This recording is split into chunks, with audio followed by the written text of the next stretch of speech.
Quem é o pai dessa história? É Deus, sim ou não? E Deus tem um inimigo. Quem é o inimigo de Deus? Quem é o inimigo de Deus? Pode falar, tem uns irmãos que têm medo. Nossa, pastor, nem fala essa palavra. Meu Deus, vai que eu atraio ele. Você é louco? Quem é o inimigo de Deus? É o diabo. Só que o diabo pode fazer alguma coisa contra Deus? Não pode. Por quê? Porque Deus é muito mais forte poder. Então, qual é a melhor maneira de atingir um pai? Minando seus filhos. E quem é o filho desse pai hoje? Eu e tu. Fala assim, eu. Fala nós, não quando você fala nós, parece que é nós sem você. Eu. O filho sou eu. Sim? Sim? Então tá bom. Só que o inimigo do pai pode tocar em mim? Não, porque a Bíblia diz que os anjos do Senhor acampam-se ao redor daqueles que E o Satanás está a derredor. O Satanás, para entrar, tem que furar o bloqueio dos anjos. Para tocar em mim e você. Isso ele vai fazer? Então é a estratégia do Satanás. Qual é? Faça alguma coisa lá fora. Já que eu não posso entrar, por que não tirar o filho? Se eu tiro o filho da presença do pai, ele se torna um alvo fácil para mim. Então ele começa a mostrar as coisas lá fora. Eu imagino, fico imaginando esse menino, depois que eu escutei aquele homem falar que ele imagina umas coisas. Nossa, você não sabe. Eu me senti tão alegre que eu também imagino tanta coisa. Eu imagino a Eva conversando com a serpente. Irmão, uma mulher muito louca. Porque se eu estou passando no local que uma cobra fala, Cláudio, não vai ter diálogo, maluco.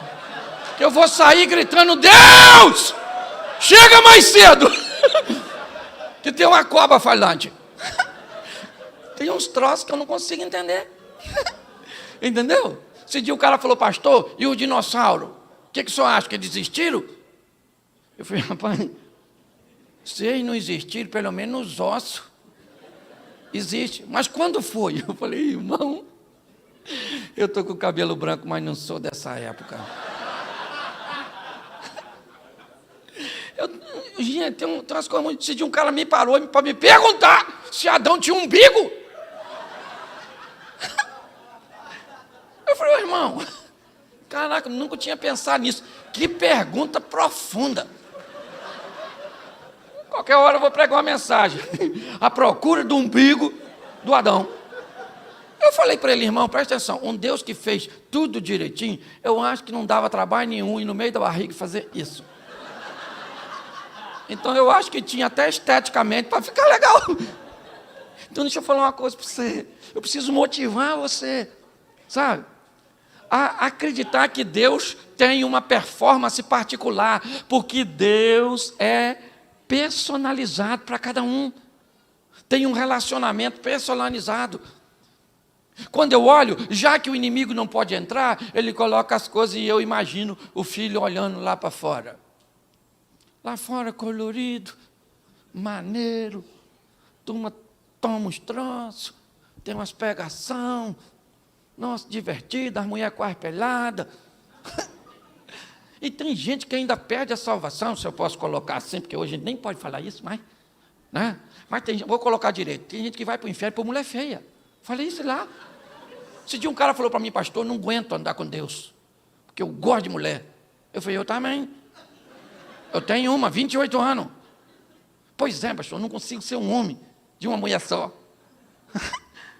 Falei, sério? Eu moro num lugar pequeno, né? A gente conhece todo mundo. Eu falei, quem tu pega, irmão? E ele falou, eu pego fulano, pego ciclano. Eu falei, irmão, tu não é mulherengo, tu é o Ben 10, irmão. Tu tem um Omnitrix, bateu, sai um monstro, bateu, sai um monstro, bateu, sai... Tu vai pro inferno por causa de uma mulher. Ele falou, o senhor é louco? Eu falei, eu vou pro céu, maluco, e essas feias tudo vai contigo. Você tá rindo? Eu já veio de você mesmo. Preste atenção, o mundo, o diabo, ele encanta, ele colore as coisas, ele dá uma visão, certo? Porque o propósito dele, já que eu não posso mexer com os filhos na presença do... Eu tiro os filhos da presença do... Isso, e a turma fica olhando lá para fora. E o garoto falou, cara, aquilo é que é vida, né? Não, aqui na presença do pai o negócio é, caramba, vou dar uma volta lá fora. Chamou o pai e falou, pai, eu quero a minha vida. O assunto aqui não é dinheiro, ele quer vida, ele quer ser dono do seu próprio. Ele disse, eu quero me dá a minha vida. É isso que ele está querendo, até porque se ele quisesse só o dinheiro, o pai já havia dado. Ele já está na mão com aquilo que ele aparentemente queria. Só que não é isso. Porque ele tem os recursos, ele tem o dinheiro, mas ele também tem a presença e a presença do Pai estabelece os valores. Porque quem está na presença do Pai não negocia valor e pronto. Pecado é pecado, se você não gosta, o problema é seu. Esse dia uma moça falou assim comigo, pastor, o senhor não acha que esse negócio de fazer sexo depois do casamento, isso é injusto? Que tem que provar? Eu falei, eu acho. Então, provar era um negócio maneiro. Ainda que quando eu vou aconselhar um casal que está querendo se separar, eu sempre pergunto, é uma das minhas primeiras perguntas, vocês tinham uma vida sexual ativa antes do casamento? E mais de 70% deles me dizem sim. E eu descobri que se provar fosse receita de sucesso, quem tinha uma vida sexual ativa antes de se casar não se separava. Então o problema não é a vida ativa. O problema é a vida inativa de seu relacionamento para com Deus. Então não é para negociar valor. Quem está na presença de Deus, então o filho não consegue, porque ele tem aparentemente o que pediu, mas o pai ainda está lá com seus olhos, supervisionando. Então ele diz, pai, eu preciso ir embora. O pai falou, então meu filho, você quer ir? Você vai. E ele vai então, em busca de ser dono do seu próprio, e pensa num troço caro. É nariz. Se você ainda não é dono do seu, você não sabe quanto custa. Pensa, eu me casei, foi uma frustração. Porque, presta atenção, eu casei 30 dias, em conta de luz, água. Eu falei, o que é isso? Isso é para nós pagar. Eu falei, nunca paguei isso. Tem que pagar isso? Pois é. É que lá onde você vivia era outro que pagava. E eu falei, por que eu... E eu vou pagar durante quanto tempo? O resto da vida. Eu falei, eu peguei perpétua.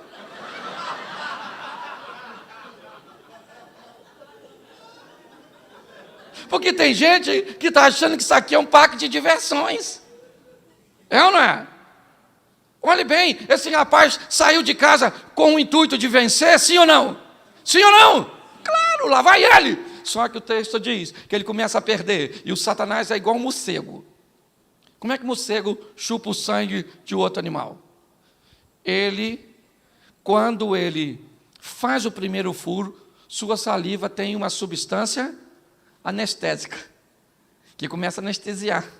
E ele começa a chupar o sangue do bicho, sem o bicho sentir. Igualzinho o Satanás. Ele vai fazendo as pessoas perderem vida, perderem coisas, sem sentir. Eles não olham para o problema. Capitão do navio em Jonas, qual era o problema naquele navio? Jonas. Mas ele joga a carga fora. Ele perde coisas que não precisa perder por não abrir mão de coisas que precisavam ser lançadas fora de sua vida. O rapaz, ele não está notando, está perdendo o quê? Perdendo vida. Porque o pecado enfeia as pessoas. A verdade é essa. O pecado, pode olhar, o pecador é feio. Ele fica enfeiado, parecido com quem? Certo? Se a gente glorifica para ficar parecido com Deus, a gente peca para ficar parecido com quem? O Satanás. Não é? A pessoa vai ficando esquisita. E o menino está lá, arruma um emprego, o único amigo que sobrou. Jesus está querendo, me parece, que massacrar os ouvintes. Falou assim, arrumou um emprego com um cara para cuidar de porco. E não era para dar comida para o porco. O cara que dava comida para o porco era um posto acima do dele. Porque ele queria comer a comida, e o cara que dava comida olhava para o porco e olhava para ele. E achou que ele estava melhor que o porco, ou o porco estava melhor que ele? O porco estava melhor que ele. É o que Jesus está dizendo, para onde vai um indivíduo que se afasta do Pai, que quer ser dono da sua própria vida.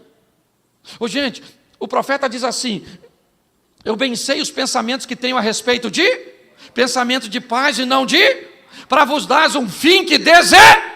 Ou seja, Deus sabe o que você quer para você, e você quer o seu bem, e Deus disse: eu estou preparando tudo para dar o que você, mas você é um sabotador do que você quer. Você está tentando estragar tudo. Pare, reveja seus valores, seus conceitos, dê uma olhada, reorganize seu posicionamento. Quando eu olho para esse menino, o que ele está jogando sua vida fora. Mas num determinado momento, e aí eu tenho, né, que posicionar que para mim isso é avivamento. Esse menino agora começa a viver um momento de um avivamento muito grande. Por quê? Porque ele para dar uma olhada onde ele está, segundo Jesus, o que ele está vivendo, e ele olha e ele diz: eu aqui morro de fome, e lá na presença do meu Pai até os trabalhadores têm pão com fartura.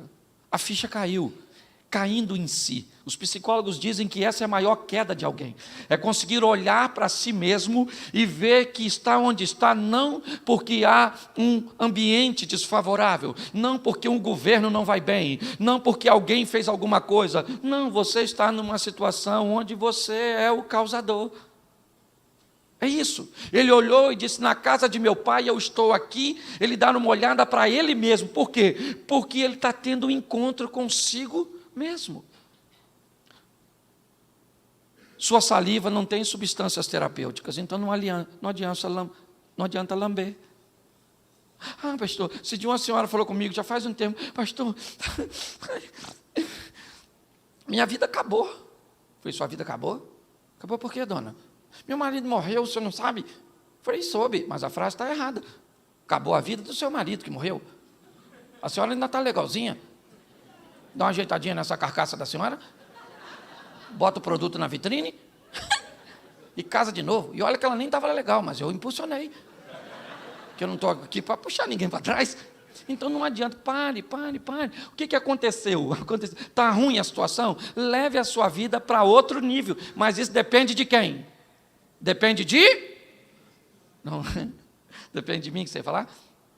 Depende de quem? Depende de mim.